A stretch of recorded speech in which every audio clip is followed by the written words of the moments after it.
So when practicing this scale, make sure to keep in mind that the judges are looking for a full rich sound and continuous vibrato. So using a big bow as fortes, you can play it comfortably. And for the vibrato, I switched up the fingering a little bit than like the traditional fingering. So I played a 2 on my high F sharp to a 3 on my G. I think this helps with the vibrato. And then you're not playing that open harmonic there. Same with shifting from the A to the B on the G string, shifting at the B rather than the C. I think this helps make it a little bit more fluid. And also just keep in mind, I didn't have my metronome, but to practice this right before at 66, they'll be looking at that, and that you should definitely have this memorized.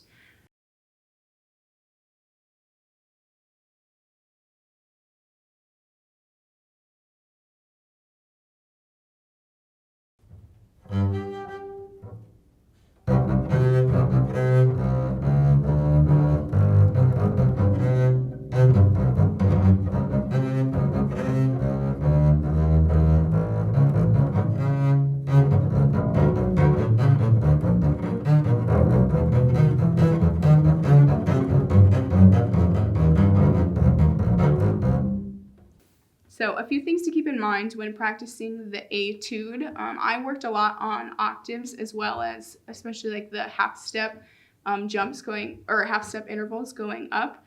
So a few major spots to look at is measures 3 and 4 and 7 and 8. This is practicing your octaves.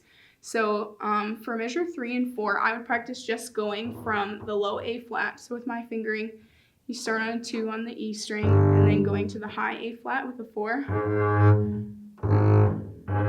And then same with the C. So if you're already at the A flat, your C is right here, and then just jumping to the 2. This will help with the intonation. And then, so that was measure 3. Measure 4 is the same, just going down.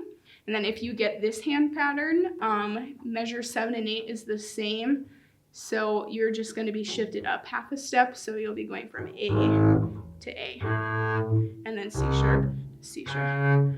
So that will help with your intonation, as well as keeping that same hand pattern will just get it in your muscle memory. And then if you're in tune for one, you're in tune for the other, which is very helpful. Another place to be looking at is the last line. So I believe that is measure 9. I practice going from B flat, so the B flat, D, B flat, and then up the half step to the B, D sharp, B, and then up one more to the C, B, C. And this is, again, the same hand pattern.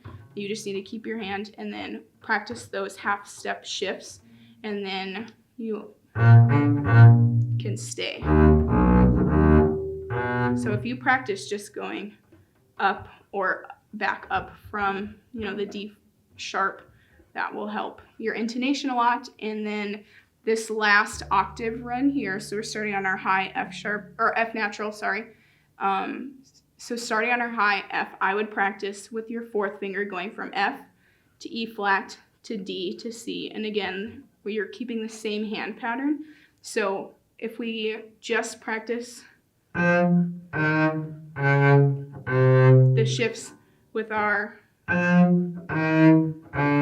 4th fingers, then our finger is just right here to go down that octave. A few other reminders for the etude to just keep in mind is matching your up and down bow accents. So obviously your down bow accents come a lot more naturally than your up bow accents. You could just retake. I found that to be a little tricky, so I just made sure to keep in mind that my up bow accents need a little more oomph, as well as just like the octaves and those intervals, just practicing it really slow with a metronome and then speeding it up to a comfortable tempo. Ideally, we're going to be at 74, but if it's not quite there, just as fast as you can play this cleanly.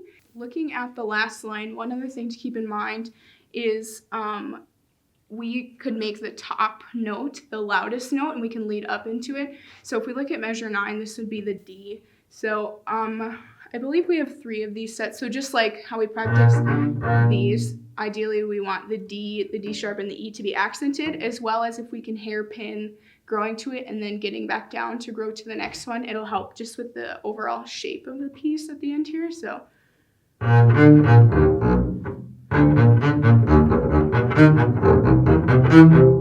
if we can lead up to the top note as well as accenting it, it will help